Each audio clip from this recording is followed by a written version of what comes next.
ఆపలేరు. Nobody can stop this flow. Hallelujah, hallelujah. గలతీ పత్రిక 4వ అధ్యాయం 30వ వచనం చదువుకుందాం. 30.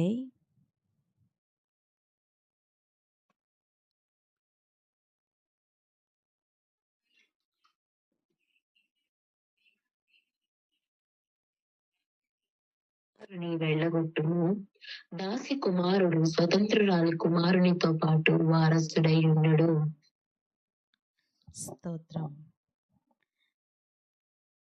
దాసిని దాని కుమారుణ్ణి వెళ్ళగొట్టుము. దాసిని దాని కుమారుణ్ణి వెళ్ళగొట్టుము. ఒకటే కారణం, దాసి కుమారుడు స్వతంత్రురాలి కుమారునితో పాటు వారసుడై ఉండడు గనుక. వెళ్ళగొట్టకపోతే ఏం జరుగుతుంది? వెళ్ళగొట్టకపోతే ఏం జరుగుతుంది? స్వతంత్రురాలు కుమారుణ్ణి దాసి కుమారుడు హింసిస్తూ ఉంటాడు. శరీరమును బట్టి పుట్టినవాడు ఆత్మను బట్టి పుట్టిన వానిని హింస పెడుతూనే ఉంటాడు.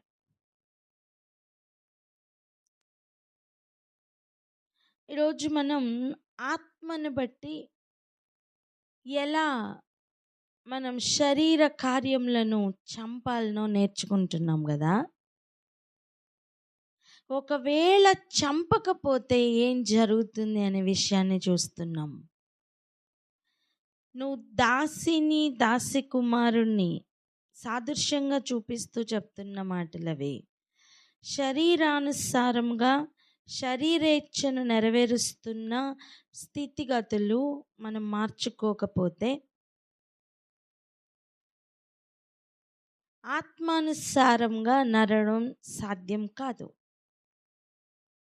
ఇప్పుడు ఆత్మను బట్టి శరీరేచ్ఛలను శరీర కార్యములను చంపగలిగితేనే ఆత్మను బట్టి కదులుట సాధ్యమవుతుంది. ఆత్మ యొక్క ఇష్టం లేదా చిత్తం నెరవేర్చుట సాధ్యమవుతుంది. ఒకవేళ శరీర క్రియలను ఉండనిస్తే అవి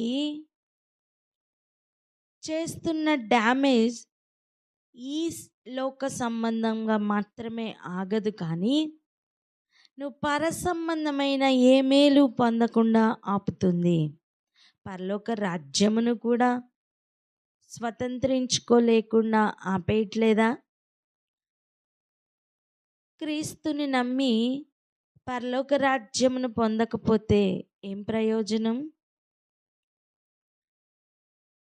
క్రీస్తు మార్గంలోనే వెళ్తున్నాను అనుకుంటూ గమ్యం పరలోక రాజ్యం కాకపోతే ఆ ప్రయాణం ఏం ప్రయోజనం?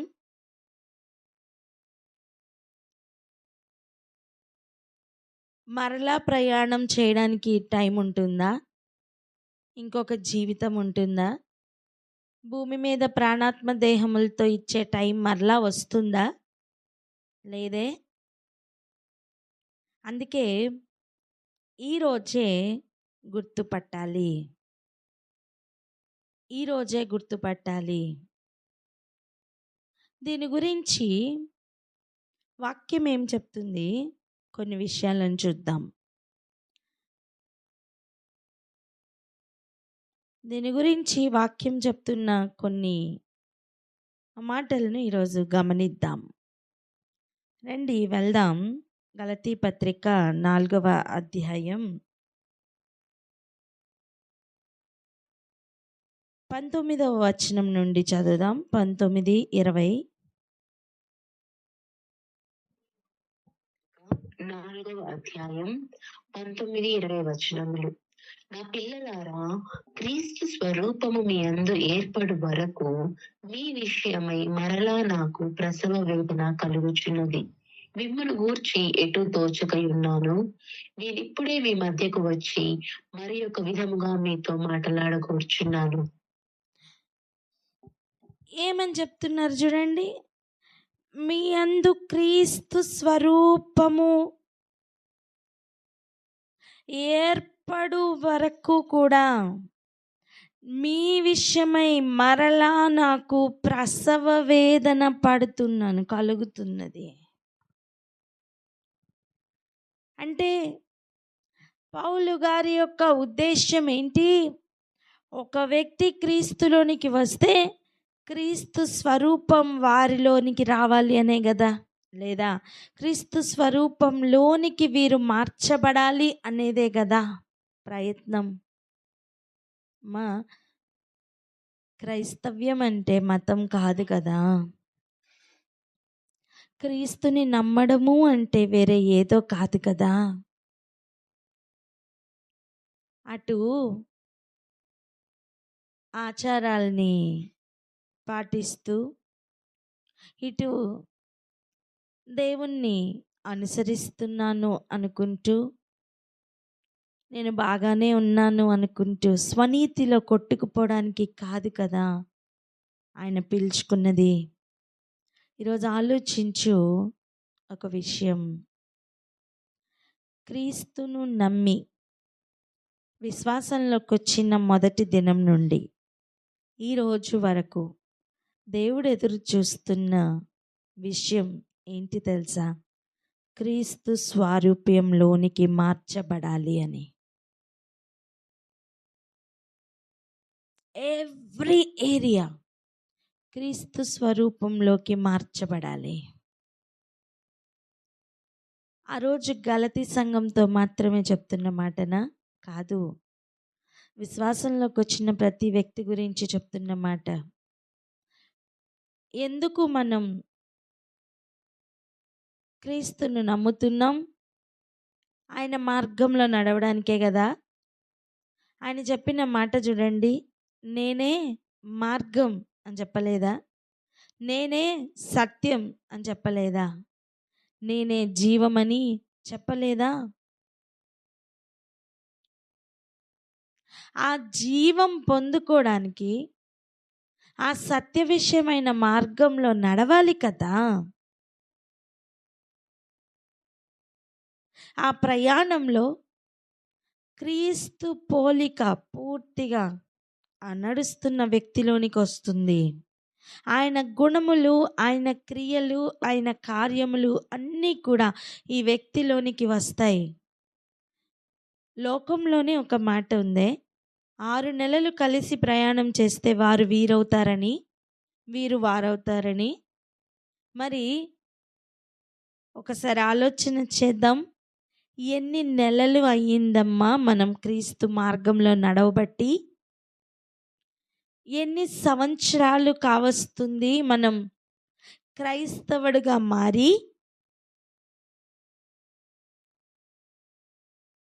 నా స్వంత రక్షకుడు అని ఒప్పుకొని బాప్తిస్మం తీసుకున్న నాట నుండి ఈ రోజుకి ఎన్ని దినములు అయ్యాయి? లోకంలోనే వారు వీరవ్వడానికి 6 నెలలు చాలట. మరి క్రీస్తు పోలికలోనికి మారడానికి మనకి ఇంకెంత కాలం కావాలి? ఇంకెంత కాలం భూమి మీద ఉండవచ్చు? ఏమైనా గ్యారంటీ ఉందా? మనం ఇంకొక 6 నెలలు ఖచ్చితంగా భూమి మీద బ్రతుకుతామనే ఒక నిశ్చయత ఏమైనా ఉందా?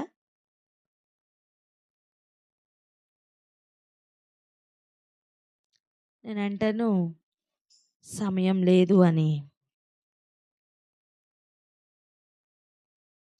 ఇప్పుడు చదవండి 8వ వచనం నుండి 8, 9, 10 వరకు చదువురా. అధ్యాయం 8, 9, 10 వచనములు. ఆ కాలమందైతే మీరు దేవుని ఎరుగని వారై నిజమునకు దేవుళ్ళు కాని వారికి దాసులై ఉంటుంది. కానీ ఇప్పుడు మీరు దేవుని ఎరిగిన వారును మరి విశేషముగా దేవుని చేత ఎరుగబడిన వారునే ఉన్నారు గనుక బలహీనమైనవియు నిష్ప్రయోజనమైనవియునైనా మూలపాఠముల తట్టు మరలా తిరగనేలా మునుపటి వలె మరలా వాటికి దాసులై ఉండగోరనేలా? మీరు దినములను, మాసములను, ఉత్సవ కాలములను, సంవత్సరములను ఆచరించుచున్నారు. ఇప్పుడు గమనించండి, అర్థం ఏంటి? నువ్వు దినములు, మాసములు, ఉత్సవ కాలములు, సంవత్సరములు ఇంకా ఆచరిస్తూనే ఉంటే నువ్వు ఇంకా మారలేదని అర్థం.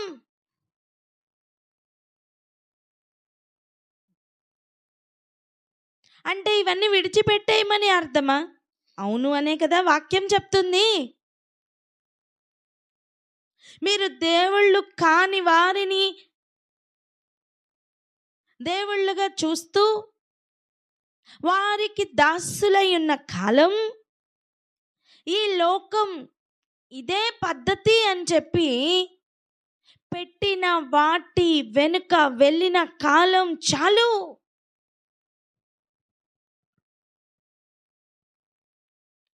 వాటి గురించి ఇంకొక మాటలో కూడా చూద్దాం. ఎఫెసీ పత్రిక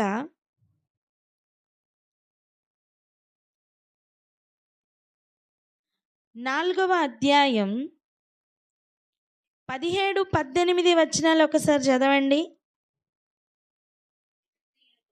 పత్రిక 4వ అధ్యాయం 17-18 వచనములు.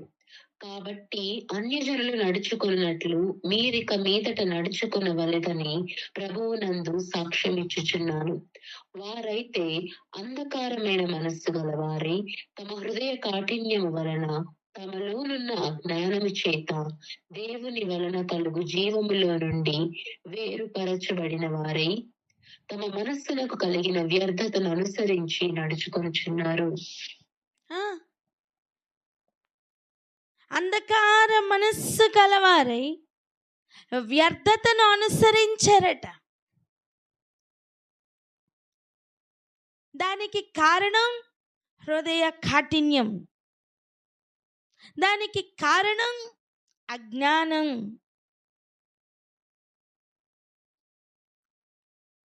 దానికి రిజల్ట్ ఏమై ఉంది? దేవుని జీవంలో నుండి వేరుపరచబడ్డారట.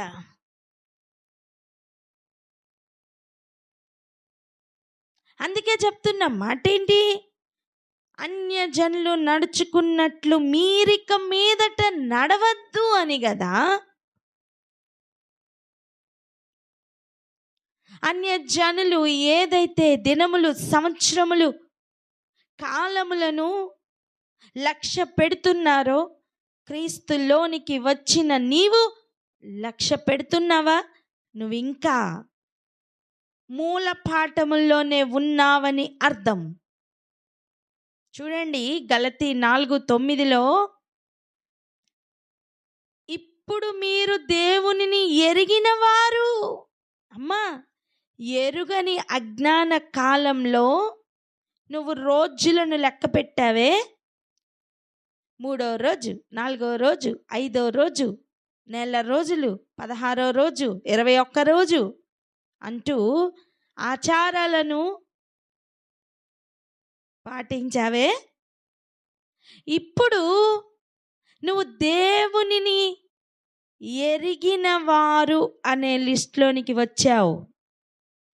మరి విశేషముగా దేవుని చేత కూడా ఎరుగబడిన వారై ఉన్నారు.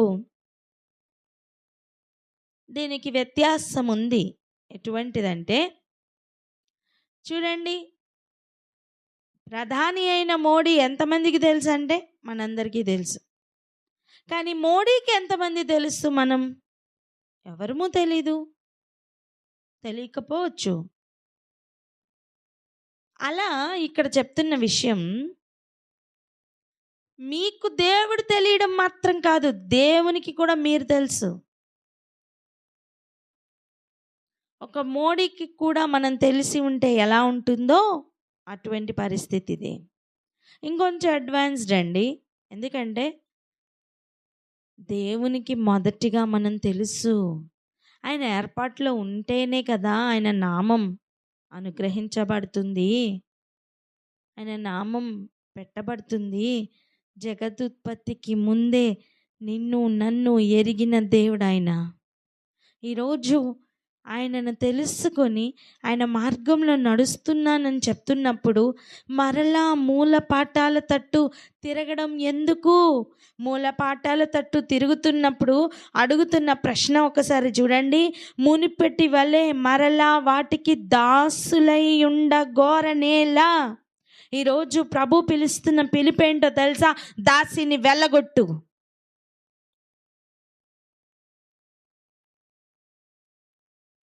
నిన్ను దాస్యత్వంలోనికి గురి చేస్తున్న ప్రతి క్రియను వెళ్ళగొట్టు, ప్రతి ఆలోచనను వెళ్ళగొట్టు, వేరు చేయి. నీ హృదయంలో నుండి ప్రేమ పారనివ్వకుండా ఆపుతున్న ప్రతి క్రియను నీలో నుండి వెళ్ళగొట్టునానా.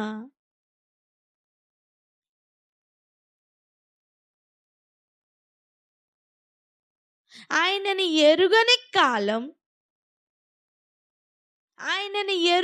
కాలం లోకం యొక్క మూల పాఠాల్లో నడిచాం. నిజమే, అజ్ఞాన కాలమై ఉండెను. నిజమే, అన్యజనులు నడుచుకుంటున్నట్టుగానే నడుచుకున్నాం. అవును, వాస్తవమే. కానీ ఇప్పుడు దేవునిని ఎరిగిన స్థాయిలోనికి వచ్చావు కదా, ఇంకా మరి విశేషంగా దేవుని చేత ఎరుగబడిన కాలంలోనికి వచ్చావు కదా, ఇంకెందుకు మూల పాఠాలు, ఇంకెందుకు దాస్యత్వం? బయటికి వద్దాం. దినములు, మాసములు, ఉత్సవ కాలములు, సంవత్సరములను ఆచరిస్తున్న భయంకరమైన స్థితిగతుల్లో నుండి బయటికి వద్దాం. మరి అనిపించవచ్చు, అంటే మాకు ఉత్సవ కాలాలు వద్దా, మాకు సంవత్సరాలు వద్దా, మాకు దినములు లెక్కలు వద్దా అంటే, అమ్మ, ప్రతి దినము ముఖ్యమే.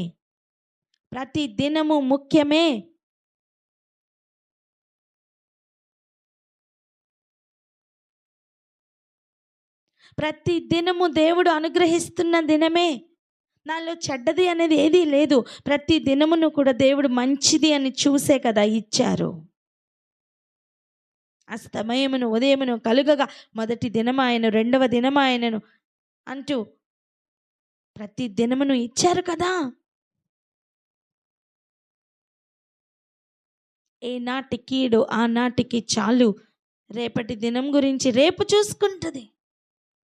ఇవ్వబడిన ఈ దినం ప్రయోజనకరంగా ఉందా లేదా అని చెక్ చేసుకుంటూ జాగ్రత్తగా వెళ్దామా?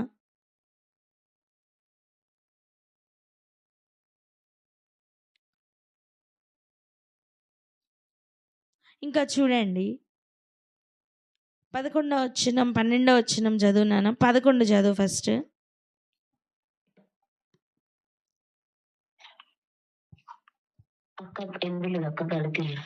గలతీ పత్రిక 4వ అధ్యాయం 11వ వచనం. పత్రిక 4వ అధ్యాయము 11, 12 వచనములు. 11వ వచనము, మీ విషయమై నేను పడిన కష్టము వ్యర్థమైపోవునేమో అని మిమ్మును గూర్చి భయపడుచున్నాను. పౌలు గారు చెప్తున్న మాట చూడండి. మీ విషయమై నేను పడిన కష్టము వ్యర్థమైపోతుందేమో అని భయం వేస్తుంది. మిమ్మల్ని గురించి భయం వేస్తుంది. నేను పడిన కష్టం అంతా వ్యర్థమైపోతుందేమో అని భయం వేస్తుంది. ఎందుకంటే మీ హృదయ కాఠిన్యం అంత ఎక్కువగా ఉంది కనుక. మూల పాఠాల మీద చూపిస్తున్న శ్రద్ధ దేవుని వాక్యం మీద మీకు కనబడట్లేదు గనుక, దేవుని వాక్యమును అనుసరించడానికి ఉండవలసిన శ్రద్ధ లోకంలో దాసులుగా ఉండడానికి చూపిస్తున్నారు గనుక. ఏది ప్రేమించాలో దాన్ని ద్వేషిస్తూ, దేనిని ద్వేషించాలో దాన్ని ప్రేమిస్తూ తప్పిపోతున్న అనుభవంలో ఉన్నారు గనుక. ఎక్కడ స్వతంత్రంగా బ్రతకాలో అక్కడ దాసులుగా ఉంటూ, ఎక్కడ దాసులుగా ఉండాలో అక్కడ నేను స్వతంత్రుణ్ణు అన్నట్లుగా బిహేవ్ చేస్తూ నీ క్రియలు దేవునికి వాక్యానుసారంగా లేకుండా విరోధంగా ఉంటున్నాయి గనుక నీ విషయమై భయపడుతున్నాను అంటున్నారు. నువ్వు ఎక్కడ తప్పిపోతావో అని,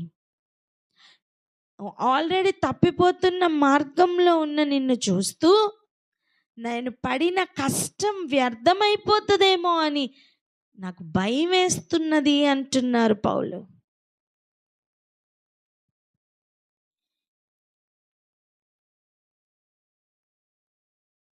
ఒక్కసారి ఆలోచిద్దాం. మరలా ప్రభు హెచ్చరికను పంపిస్తున్నారంటే కేవలం ప్రేమండి. ప్రేమ కలిగిన వాడే కదా హెచ్చరికనిస్తాడు.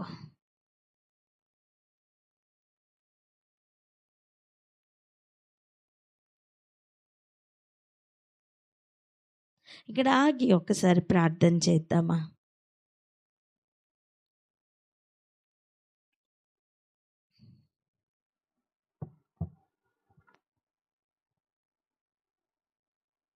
హల్లెలూయా. స్తోత్రం రాజు. స్తోత్రం తండ్రి. మహోన్నతుడా మీకు వందనాలు, స్తోత్రములయ్యా. కృపగలిగిన దేవా, మీకు వేలాది కోట్ల వందనాలు, స్తోత్రాలు చెల్లించుకుంటున్నాము తండ్రి. అవునయ్యా, మీ కృప గొప్పది తండ్రి. నాయన మమ్మల్ని నిరంతరము ప్రేమించి వారే ఉన్నారు తండ్రి. మీకు వందనాలు, స్తోత్రములు చెల్లించుకుంటున్నామయ్యా. అవును తండ్రి. నాయన దాస్యత్వంలోనికి వెళ్ళవద్దు అని ప్రభా, పరలోక రాజ్యం నష్టపోతారని ప్రభా మీరు ఇస్తున్న హెచ్చరికను బట్టి తండ్రి, మరలా మీరు మాకు పంపిస్తున్న హెచ్చరికను బట్టి వందనాలు, స్తోత్రములు చెల్లించుకుంటున్నామయ్యా. అవును తండ్రి, మీరు ఇప్పుడు దేవుని ఎరిగి ఉన్నారని అయ్యా, దేవుని మిమ్మల్ని ఎరిగి ఉన్నారని ప్రభావ మీరు పలుకుచుండగా తండ్రి. నాయన అయ్యా ప్రభా, దినములు ఇంకా కొద్దిగానే ఉంటుండగా ప్రభా తండ్రి. నాయన ప్రభు అయితే ఆఖరి దినములు మేము ఉంటుండగా తండ్రి. నాయన అయ్యా మరింత జాగ్రత్తగా తండ్రి. నాయన మాకు ఇచ్చిన ఆ స్వాతంత్ర్యములు తండ్రి. నాయన యేసయ్య ఆత్మానుసారమైన స్వాతంత్ర్యములు తండ్రి గట్టిగా చేపట్టి ప్రభు యేసయ్య తండ్రి, మా క్రియలను ప్రభు యేసయ్య పూర్తిగా ఆత్మ సంబంధమైనదిగా మార్చుకున్నట్టుకు మీ కృప చూపించమని వేడుకుంటున్నామయ్యా. అవును తండ్రి, ఎరుగని కాలంగా తండ్రి ప్రభు మూల పాఠంలో అనుభవించే దినములు ఇక చాలని ప్రభు, దేవుని ఎరిగి ఉండి తండ్రి నాయన ఇంకను ఆ మూల పాఠంలో అనుసరించవద్దు అని తండ్రి. నాయన దినములు, మాసములు, సంవత్సరములు, సంబరములు, ఆచరణలు చూసుకోవద్దని ప్రభు, ఆత్మ సంబంధమైన తండ్రి దేవుడు చెప్పుచున్న వాక్యాన్ని తన క్రియను బట్టి నడుచుకోవాలని పలుకుచుండగా మీకు వందనాలు, స్తోత్రములు చెల్లించుకుంటున్నామయ్యా. అన్ని దినములు మంచి గుణములేని పలుకుచుండగా ఈనాటి పీడు ఆనాటికి చాలు అని పలుకుచుండగా రేపటి దినము తండ్రి నాయన యేసయ్య మీ చేతులకి అప్పచెప్పుకుంటూ తండ్రి. నాయన ఆత్మ విషయమై తండ్రి అట్టి క్రియలు జరిగిస్తూ తండ్రి ప్రభు యేసయ్య తండ్రి అయ్యా పరలోక రాజ్యం తండ్రి సంపాదించుకునేటకు తండ్రి మీ కృప చూపించమని, మీరు చూపిస్తున్న ప్రేమను బట్టి, మీరు ఇస్తున్న హెచ్చరికను బట్టి వేలాది కోట్ల వందనాలు, స్తోత్రాలు చెల్లించుకుంటూ ఈ యొక్క పరిశుద్ధమైన నామమునికి యేసయ్య ప్రభు, మీ యొక్క పరిశుద్ధమైన నామమునికి ఘనత మహిమ ప్రభావం ఆరోపిస్తూ వేడుకొని ఉన్నాము తండ్రి. ఆమేన్. ఆమేన్. చూడండి, ఆయన లోపల ఉన్న వేదనను చెప్తున్న ఒక విధానం ఇక్కడ మనం గమనించగలుగుతున్నాం. మీరు దేని నుంచి వేరుపడి స్వాతంత్రంగా బ్రతకాలో దానికే మరలా దాసులుగా మిమ్మల్ని మీరు అప్పగించుకుంటున్నారు. ఆ మొదటి మూల పాఠాలను విడిచిపెట్టని ఒక స్థితి ఉంది కదా, అది మిమ్మల్ని క్రీస్తు స్వారూప్యంలోనికి మారకుండా ఆపుతున్న ఒక స్థితి. దానిని చూపిస్తూ పౌలు గారు తనదైన శైలిలో వారితో మాట్లాడుతున్నారు. కానీ ఇక్కడ ముఖ్యమైన ఉద్దేశం అయితే, మీరు మరలా చదువుకోండి 12 నుండి 18 వరకు. కానీ దీని ముఖ్యమైన ఉద్దేశం అయితే మాత్రం 19వ వచనంలో మనం చదివినట్టుగా, నా పిల్లలారా క్రీస్తు స్వారూప్యం మీ యందు ఏర్పడు వరకు మీ విషయమై మరలా నాకు ప్రసవ వేదన కలుగుచున్నది.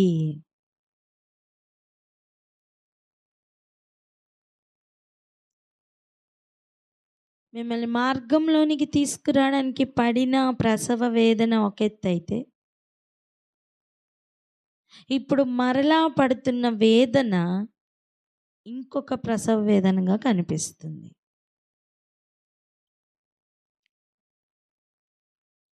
ఇప్పుడు చదవండి 21వ వచనం, 22వ వచనం. గలతీయులకు రాసిన పత్రిక 4వ అధ్యాయము 21, 22 వచనములు. ధర్మశాస్త్రమునకు లోబడి ఉండగోరు వారలారా, మీరు ధర్మశాస్త్రము వినుటలేదా? నాతో చెప్పుడి. దాసి వలన ఒకడును, స్వతంత్రురాలి వలన ఒకడును, 2 కుమారులు అబ్రహామునకు కలిగినరని వ్రాయబడి ఉన్నది కదా. ఇప్పుడు ఆలోచించమని ఇది ఒక దృష్టాంతముగా చెప్తున్నాడు. నిజానికి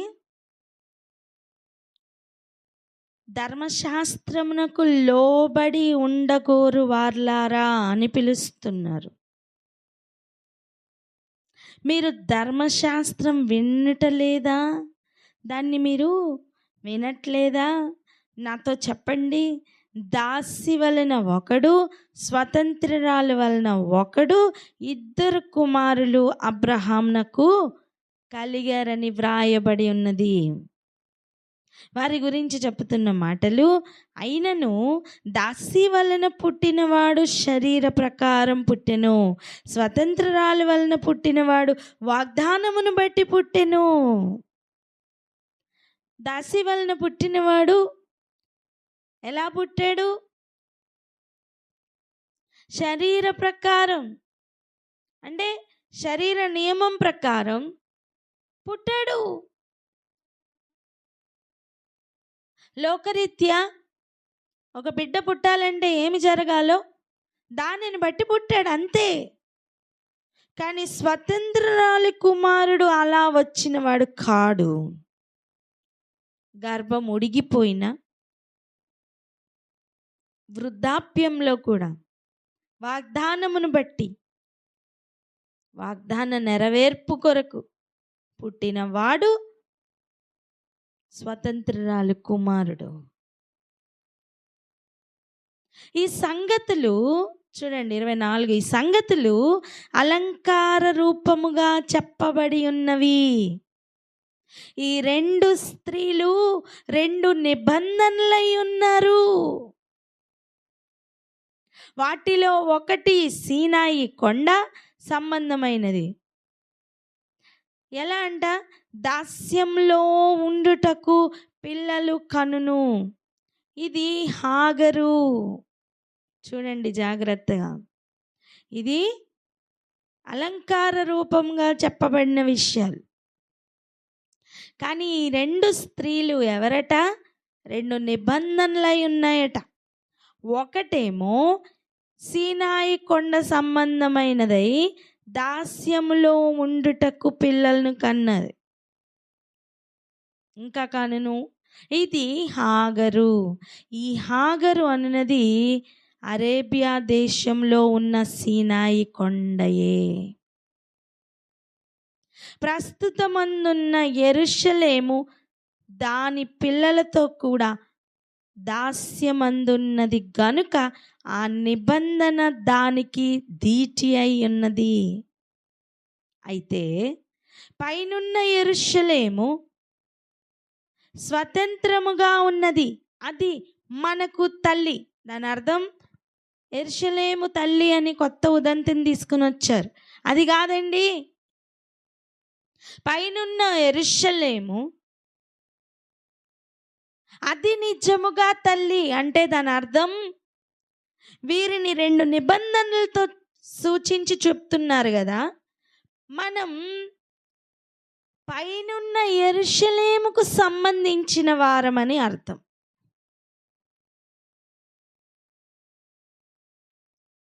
అందుకే చూడండి, కనని గొడ్రాల సంతోషించుము, ప్రసవ వేదన పడని దాని బిగ్గరగా కేకలు వేయము. ఏలయనగా పెనిమిటి గల దాని పిల్లల కంటే పెనిమిటి లేని దాని పిల్లలు ఎక్కువ మంది ఉన్నారు అని వ్రాయబడి ఉన్నది. ప్రసవ వేదన పడి కనిన పిల్లల కంటే అర్థం ఎక్కువగానే వ్యాపించినట్టుగా కనిపిస్తున్నా స్వతంత్రాలి పిల్లలే ఎక్కువ మందిగా ఉన్నారు. ఎందుకంటే వాగ్దానం బట్టి వస్తున్న వారే ఎక్కువ మంది. హల్లెలూయా. వాగ్దానమును బట్టి ఏర్పాటులో ఉన్నవారే ఎక్కువ మంది. నక్షత్రముల లెక్క ఎంతో అంతమంది. హల్లెలూయా. ఇప్పుడు చూడండి, అందుకే చెప్తున్న మాట, సహోదరులారా 28, మనమును ఇస్సాకు వలె వాగ్దానమును బట్టి పుట్టిన కుమారులమై ఉన్నాము. సో మనం స్వతంత్రురాలి కుమారుల వలె ఉన్నాం. మనం వాగ్దానమును బట్టి వచ్చాం. మనం పుట్టడం ఎంతో కష్టం అండ్ సూపర్ న్యాచురల్గా జరిగిన సంగతులే తప్ప మనం పుట్టడం అనేది అసాధ్యమే. ఇప్పుడు చెప్తున్న మాట, మరలా ప్రసవ వేదన వద్దు, మరలా దాస్యత్వం వద్దు. ఆయన పెట్టిన వారసత్వంలో నిలిచి ఉందాం. ఆయన పిల్లలుగా నిలిచి ఉందాం. అందుకే చెప్తున్న మాటలు, శరీరమును బట్టి పుట్టినవాడు ఆత్మను బట్టి పుట్టిన వానిని ఎలాగూ హింస పెట్టెనో ఇప్పుడును అలాగే జరుగుచున్నది.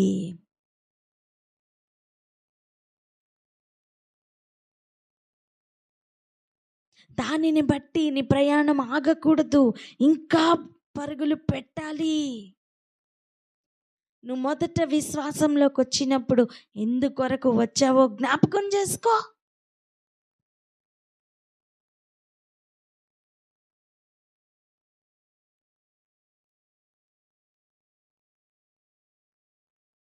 అట్టి వారి గురించి పౌలు గారు చెప్తున్న ఒక శ్రేష్టమైన మాట ఒకసారి చూడండి. 13వ వచనం, మీరు నాకు అన్యాయం చేయలేదు. మొదటిసారి శరీర దౌర్బల్యము కలిగినను నేను సువార్త మీకు ప్రకటించి తినని మీరు ఎరుగుదురు. అప్పుడు నన్ను తృణీకరింపలేదండి. మీరు నాకేం అన్యాయం చేశారని నేను చెప్పట్లా. పౌలు గారు చెప్తున్నది గమనించండి. మీరేం అన్యాయం చేశారని చెప్పట్లా. ఇక్కడ వస్తున్న ప్రాబ్లం ఏంటి తెలుసా? వారు ఆగిపోయిన, వారు మరలా వెళ్ళాలనుకుంటున్న దాస్యత్వం గురించి పడుతున్న వేదన ఇది. ఇక్కడ వ్యక్తిగతమైన కక్షలు కానీ పరిస్థితులు కానీ ఏం లేవు.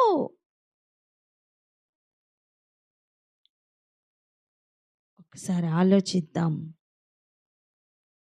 మరలా ప్రభు ఆ వారసత్వం గురించి ఎందుకు మాట్లాడుతున్నారు అని ఆలోచన చేద్దాం. మన ప్రయాస ఎక్కడ కూడా వ్యర్థం కాకూడదు. లేఖనాలు బ్రతిమలాడుతూ చెబుతున్న విషయం, దినములు సంవత్సరములు అనుకుంటూ మూలపాఠాల తట్టు వెళ్ళొద్దు. దయచేసి ఆయన పిలుచుకున్న పిలుపులో ఆయన గుణములను, ఆయన క్రియలను చేస్తూ క్రీస్తు స్వారూప్యం ఏర్పడులాగున మనల్ని మనం ఆయన వాక్యమునకు అప్పగించుకుందాం. వాక్యం ఏం చెప్తుందో అది చేద్దాం.